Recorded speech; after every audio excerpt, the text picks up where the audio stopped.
Bom dia, pessoal. Bom dia, companheirada. Se esse vídeo chegar de tarde, boa tarde. Se chegar de noite, boa noite. Se chegar nas madrugadas também, boa madrugada. Estudando. Eu sou Kênia, me chamo Kênia Barreto. De formação acadêmica, eu sou engenheira agrônoma, formada agora em 2019, recém-formada. Também sou cantora, compositora, e nessas diversas áreas do que somos, né? E do que vamos construindo nesse enredo das nossas histórias.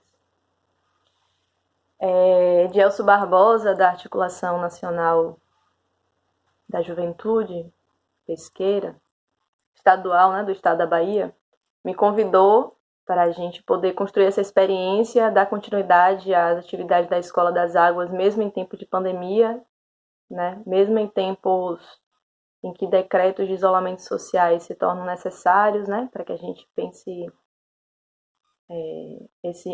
para que a gente espere passar esse momento, né? Ainda que a gente saiba que dentro dos territórios a gente tem vivido sob a ameaça desse sistema capitalista, né, que vem não abre mão dos privilégios e continua querendo tomar a terra, nossos territórios e nossas terras de povo liberto. E eu fico muito feliz de participar dessa experiência, de estar com vocês nessa, principalmente por sair da academia agora e saber da importância da gente ocupar esse lugar por tanto tempo privilegiado, né? Privilegiado não, desse lugar que foi ocupado majoritariamente pela elite brasileira fundiária, né? Dos grandes empresários, filhos e filhas de quem sempre teve dinheiro e é branco. Então, ressalto que é de muita honra e valioso para que a gente consiga ocupar mais e mais cadeiras nessa academia. E aí, nesse convite de dar essa aula de redação, que é o lugar onde eu me sinto mais à vontade, mesmo sendo das áreas das engenharias, né? Me sinto muito à vontade nesse lugar da escrita, de uma escrita, né, desse lugar da dissertação argumentativa, da gente conseguir colocar nossas opiniões, né, poder criticar sobre um tema, poder falar sobre um tema. E aí a primeira coisa que eu queria falar a vocês, antes da gente entrar na apostila em si, né, e eu falar um pouco de como é que eu pensei a metodologia, já que agora a gente está usando esse meio aqui da comunicação virtual, né? Espero fazer um vídeo em menos de 10 minutos, tá? Mas aí eu queria dizer que a escrita é uma ferramenta de poder muito importante e a gente precisa se apropriar dela sem medo, né? Cada um escreve de um jeito diferente, cada um escreve de um jeito diferente porque vivencia lugares diferentes, né? Sejam eles da mulher preta, do homem preto, de territórios quilombolas, de comunidades indígenas. E a gente precisa primeiramente respeitar essa forma de escrita. É um primeiro acordo que eu quero que a gente faça com a gente mesmo e com esse processo de estudar para a redação da prova do Enem. Ainda que o Enem seja exista um formato pronto para a gente poder seguir. O outro elemento que eu queria falar é da escrita enquanto um processo de construção do saber. Então, quando a gente escreve, a gente está escrevendo e tendo a possibilidade de construir, a partir da escrita, né, elementos que contribuam com o processo de superação das opressões que o nosso povo vive há mais de 500 anos. Então, eu queria que vocês também visualizassem e a gente fizesse esse acordo coletivo, da gente visualizar nessa redação que a gente vem construindo uma possibilidade da gente falar sobre esses lugares, né, por vezes silenciados, por vezes invisibilizados, e que a gente também falasse desse lugar nosso. E olhar para essa escrita como uma escrita poderosíssima, poderosíssima. Bom, eu preparei uma apostila com 3 etapas, basicamente. Hoje eu vou fazer um vídeo só da primeira etapa, para a gente ir construindo esse caminho aí, da gente dar uns passos por passos até a gente conseguir alinhar, né? Se alinhar juntos. E aí a ideia da primeira apostila fala um pouco sobre o que é essa redação, o que é redação, né? Que negócio é esse?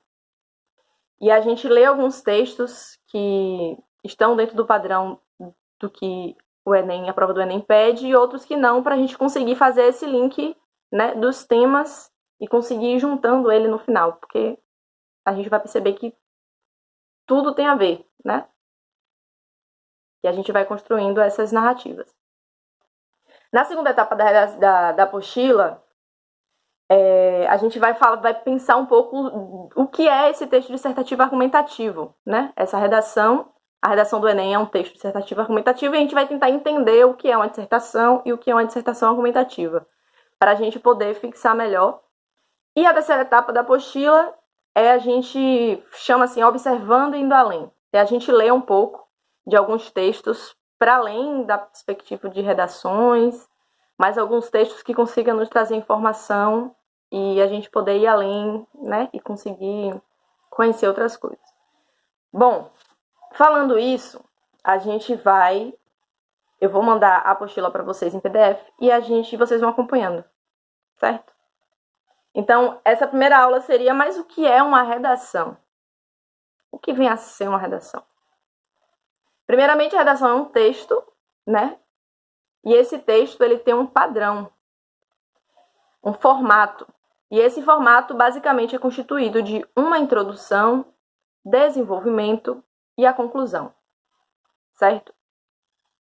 A introdução, normalmente não, tem um parágrafo apenas, né? Um parágrafo aí de 5 linhas, mais ou menos. O desenvolvimento tem 2 parágrafos e a conclusão, uma. O formato, mais ou menos, que segue aí para a prova do Enem. Falando de cada etapa, né? Vamos falar primeiro da introdução, depois a gente fala do desenvolvimento, depois da conclusão, para ir por parte. Então, a introdução, né, sendo só de um parágrafo, é um lugar que a gente introduz. O nome ele já é bem sugestivo. A gente vai introduzir o tema.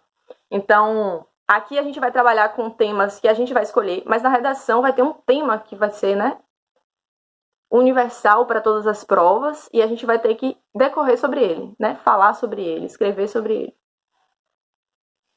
Então, eu vou, por exemplo, né, um exemplo. Tem o tema racismo nas escolas, ou corrupção na política brasileira, ou a comunicação como ferramenta de denúncia, a intolerância religiosa. São temas que a gente exemplificando, tá, gente? Pegando esses temas para a gente conseguir construir pensar a introdução de uma redação. Então, esses temas a gente vai ter que elaborar dentro da introdução qual é a nossa opinião sobre esse tema, né? Seja a favor, seja contra, decorrer um pouco sobre ele, apresentando, introduzindo. Não é um lugar de se aprofundar. A gente vai ver que o lugar de se aprofundar é o desenvolvimento, né? Bom, identificando esses temas, né, que vão ser dissertados no desenvolvimento, a gente vai fazer um exercício de pegar esses temas antes de começar a redação, certo? E vai elaborar subtemas dele. Esses subtemas vão ser também argumentos que a gente vai utilizar para a gente escrever no desenvolvimento. Então, por exemplo, o tema racismo na escola. Eu elaborando subtemas sobre o que eu quero falar sobre racismo na escola, eu escolhi o subtema a falta de preparação dos professores na aplicação 10.639. Essa lei, criada em 2003, principalmente pelo movimento negro no Brasil, foi uma lei que criou uma obrigatoriedade do ensino de histórias africanas no Brasil, sobre o nosso povo, né? Porque quem aí não lembra de quando a gente está no ensino médio, de saber de uma história de Zumbi dos Palmares, saber que nós era escravo, né? E pronto. Só isso. Então, nesse tema racismo na escola, eu entendi que era importante falar um pouco sobre o argumento de que a falta de preparação dos professores sobre essa lei, né, sobre a nossa história, possibilita que esse racismo ainda percorra né, na construção ideológica, visto que a educação é também uma instituição, né? A escola é uma instituição. Aí eu vou falar sobre esse subtema depois no desenvolvimento. Mas aí é um exercício da gente conseguir criar, tipo, um mapa conceitual. Um mapinha, né? Que a gente consiga ir seguindo à risca qual é a nossa linha de pensamento e a gente não se perder e vagar um pouco. Aí eu normalmente escolho 2 subtemas, porque no desenvolvimento a gente vai ver que vai ter 2 parágrafos e a gente pode falar sobre 2 argumentos diferentes, mas que se interligam. E aí eu escolhi outro subtema, que é a maioria de professores brancos que não consegue identificar o racismo nas salas de aula. Bom, o racismo na escola, eu estou identificando aqui que nós, estudantes, maioria negra, tendo uma instituição que é a escola, com maioria de professores brancos, né? Professores brancos que não compreendem, né? Não visualiza que o racismo ele está implícito nas relações sociais. Eles não conseguem pensar uma educação baseada numa educação antirracista. Então, para mim, esse subtema é muito importante porque vai dialogar com a necessidade da gente ter mais referências negras na educação. Ponto. Peguei esses 2 subtemas, fiz meu mapinha, vou construir a minha redação em cima disso. Beleza? Aí eu vou dar um outro exemplo. O tema conflitos no campo. Conflitos agrários.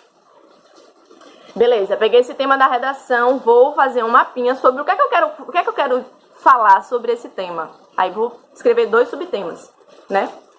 Então, subtema 1, eu vou argumentar que a ausência de políticas públicas de fortalecimento da agricultura para a juventude no campo vai gradativamente propiciar que esse conflito agrário ele exista fortemente no campo.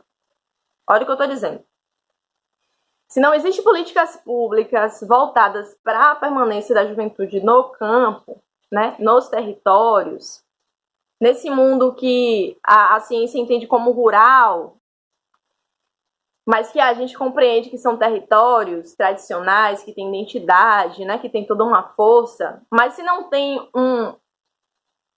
políticas públicas, financiamento do Estado que possibilite que a gente permaneça, né, nesses locais, nesses lugares, isso fortalece um contexto de conflito. Porque se a gente observar na história, a história do êxodo rural, né, que foi propiciada principalmente pós-ditadura militar, fortemente incisiva no campo para que essas pessoas, né, saiam do campo e vá para a cidade. E olha o que o Estado pensava, né? Olha o que o Estado intencionalmente fez. Tirou essas pessoas do campo, levou para a cidade na época que as indústrias estavam no auge. Então, foi super intencional, né? Esvaziar o campo, colocar nas cidades para fortalecer um processo de industrialização que já estava há muito tempo, né, sendo construído lá na Inglaterra e nos países eurocentrais. Então, nada é à toa. E aí o que eu estou fazendo é justificando esse argumento.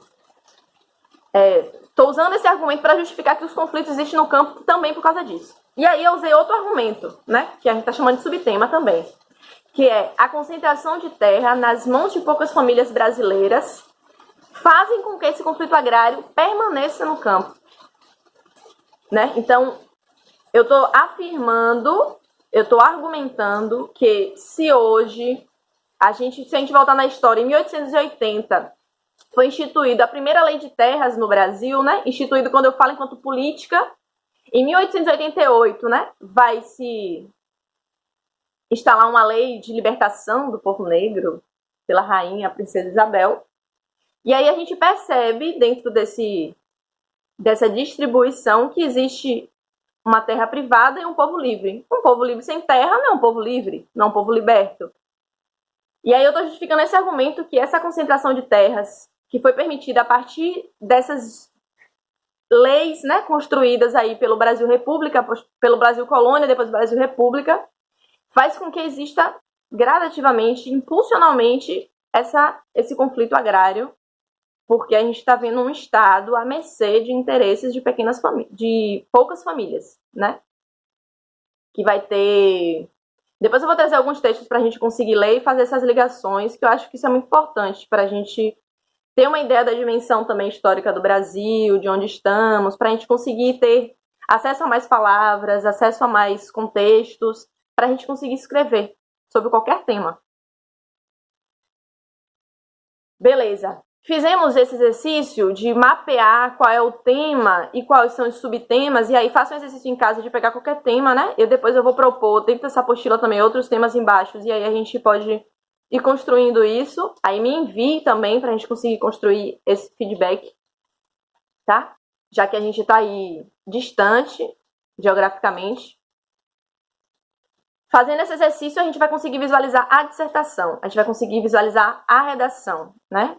Então, nessa introdução, a gente vai introduzir o que é que a gente está defendendo ou acusando desse tema, certo? Introduzir, a gente não vai aprofundar. Depois a gente vai simplificando, tá? Com outras redações, outros exemplos. Bom, a gente passou para o desenvolvimento. O desenvolvimento, gente, tem 2 parágrafos. Segue essa regra à risca, principalmente porque a redação tem poucas linhas. E também o tempo no Enem, ele é muito prejudicial à nossa saúde mental, à nossa saúde física, porque são cadeiras muito desconfortáveis. Então, ter esse modelo enxuto também faz com que a gente seja mais prático, tá? Então, o desenvolvimento, a gente expõe lá na introdução qual é a nossa opinião sobre o tema, já com aquele mapa lá fechadinho, nossos argumentos são esses, a gente vai escrever sobre isso. E aí, nesse desenvolvimento, a gente vai desenvolver, né? Vai defender, expor ou criticar esse tema a partir de argumentos. E aí que tá. Desculpa. A redação é um texto dissertativo argumentativo, a gente vai entender lá na frente, mas são os nossos argumentos que vai dar uma base para a redação. Então a gente vai desenvolver a escrita, argumentar sobre o tema, dar o nosso parecer, a nossa opinião, sem ser na primeira pessoa, isso é muito importante.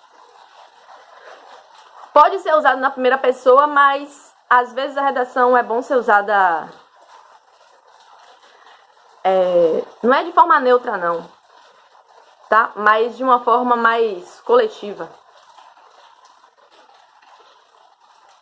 E aí, a partir desses 2 parágrafos, a gente tem uma experiência lá no grupo de ação interdisciplinar em agroecologia, que a gente fazia uma metodologia para dar essa aula de redação, e a gente simplificava em 2 perguntas, né? Por que a situação é um problema? Por que o conflito de terras é um problema? Por que o conflito agrário é um problema? Por que o racismo na escola é um problema?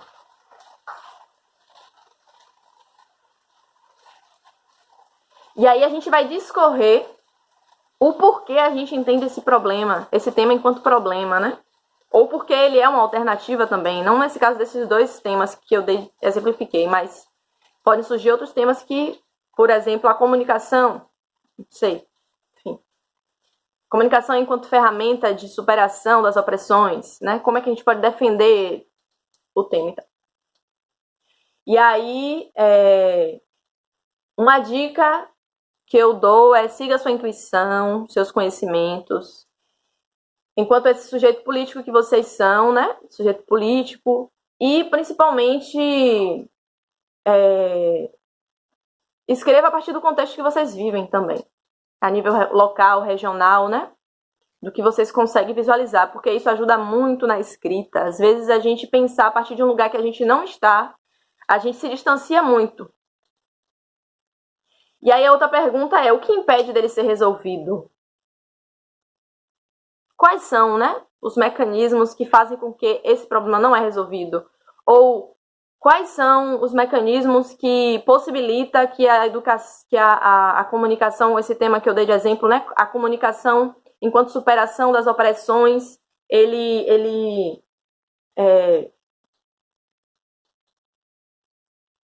pode ser importante para a superação desses problemas. Não sei se eu me perdi aqui um pouquinho, mas a pergunta é essa: o que impede desse tema ser resolvido, né? Ou qual a importância dele na resolução desses problemas sociais, políticos, culturais. Aí umas perguntinhas que eu botei aqui. Quais as circunstâncias que vêm impedindo, por exemplo, do racismo deixar de existir no Brasil? Né? Quais circunstâncias fazem com que a terra seja ainda concentrada, esteja concentrada na mão de poucas famílias? O aparato do Estado brasileiro, né? O INCRA sucateado, após a entrada de Michel Temer e Bolsonaro. O racismo a partir de uma lógica de mitologia da ideologia racial, né? Então, todos esses aparatos também que são políticos, que são culturais, eles impedem de ser. Então, a gente pode usar muitos argumentos, né? E aí, uma dica é que a gente possa ler juntos alguns outros temas, mesmo que não seja formato de redação, para a gente conseguir fazer esses links de vários assuntos emaranhados numa teia, porque nada está desligado, desconectado um do outro. E aí, eu acho que uma coisa muito importante para se ter no desenvolvimento é uma coesão, né, entre o primeiro parágrafo e o segundo, falando do desenvolvimento em si. E aí uma coisa que vem...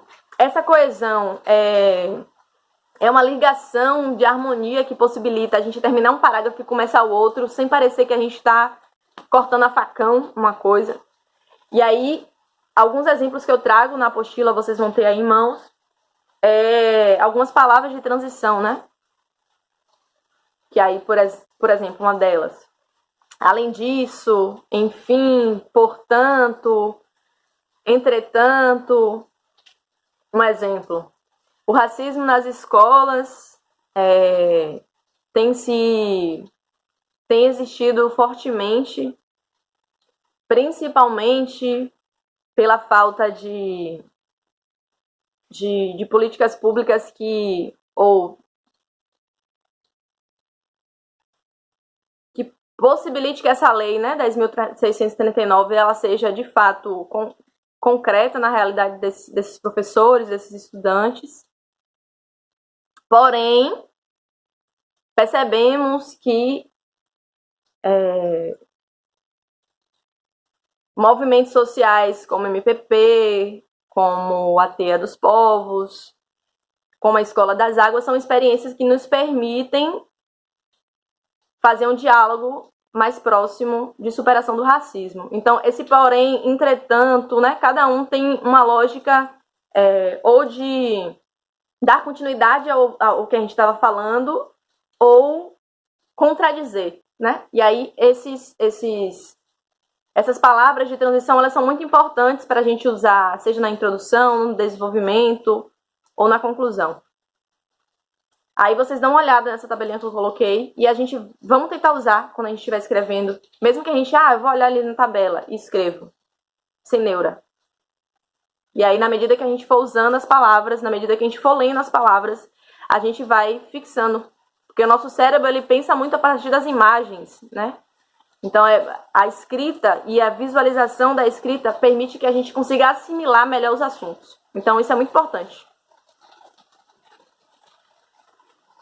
Bom, e aí, finalizando esse primeiro vídeo, a gente vai chegar na conclusão, né? Que a gente vai concluir esse pensamento.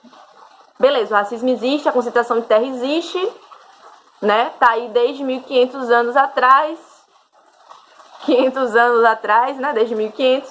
Mas e aí? Qual é a nossa proposta? Ou o que a gente conclui sobre esse argumento que a gente está usando, né? A conclusão, basicamente, faz isso com a gente.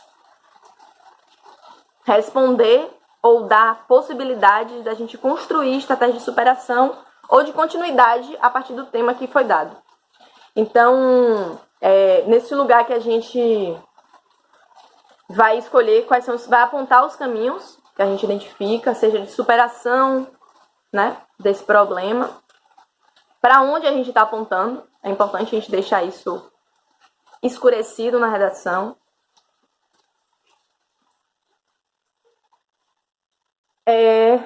E aqui também é um momento de pensar uma proposta de intervenção detalhada, né? Partindo de uma possibilidade concreta. E aí, por exemplo, falando um pouco sobre o racismo, né? A gente poderia concluir ou a gente poderia entender experiências como a Escola das Águas, né? Assim como a Escola Winnie Mandela, da Reage ou Será Morto, Reage ou Será Morta, em Salvador, no Cabula. Assim como tantas outras escolas que emergem dessa auto-organização do povo como possibilidades enriquecedoras para a gente construir espaço de superação desse racismo. Entendendo que o racismo é uma construção ideológica, cultural, né, para servir os privilégios de uma elite branca, europeia. Então, essa poderia ser uma conclusão, certo? É a gente conseguir visualizar quais são o horizonte que a gente está apontando, o que é que a gente está querendo dizer sobre esses argumentos, né? Existe possibilidade de superação desses temas que são para a gente um problema? E aí, algumas perguntas orientadoras que eu coloco aqui para a gente conseguir desenrolar a conclusão quando a gente estiver fazendo. O que vai ser feito? Como vai ser feito? Quem que vai fazer ou quem já está fazendo? Né? Para quem? Quem vai garantir o seu funcionamento? Então, é mais ou menos isso, tá? Eu espero que tenha ajudado.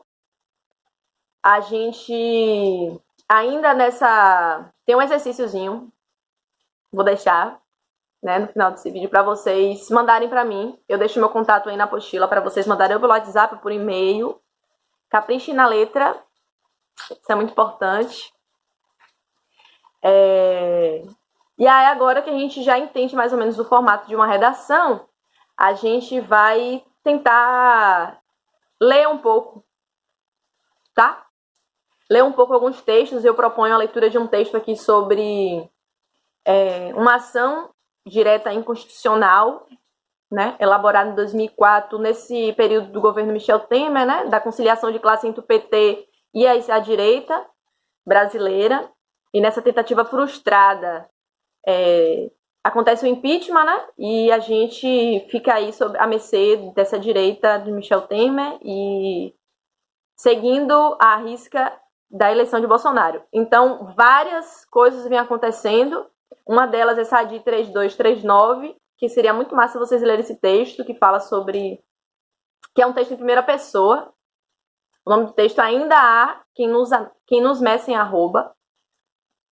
E aí, o exercício para esse texto que eu coloquei é a gente conseguir visualizar, ler esse texto e descrever um pouco sobre os argumentos. Quais são os argumentos que ele usa, em qual contexto essa comunidade quilombola está inserida, de onde fica essa comunidade quilombola, e quais são os caminhos ou possibilidades apresentadas pelo autor, tá? E aí a gente já vai exercitando nosso poder de compreensão desses elementos básicos da redação, que são os argumentos, que é a conclusão, né, para onde a gente vai apontar, para a gente conseguir também ir exercitando a nossa escrita. Tá bom? Assim que vocês visualizarem esse vídeo, assim que vocês conseguirem concretizar a leitura a partir da dinâmica de cada uma, imagino que muitas são mães, mulheres, né? Tem uma dinâmica diferente, então vamos pensar aí num prazo de uma semana para a gente conseguir ir construindo, né? Esse nosso feedback, essa nossa comunicação virtual, e eu poder também conseguir ter acesso às respostas de vocês para a gente ver, para eu também sentir como é que vocês estão. E a gente ir a partir desses lugares, tá bom? E ir juntas. Já que a gente vai ocupar esses lugares juntas, a gente tem que ir juntas também. Ir juntos. Então, meus irmãos e minhas irmãs do coração, arrasem. Acompanhe o vídeo também a partir da apostila.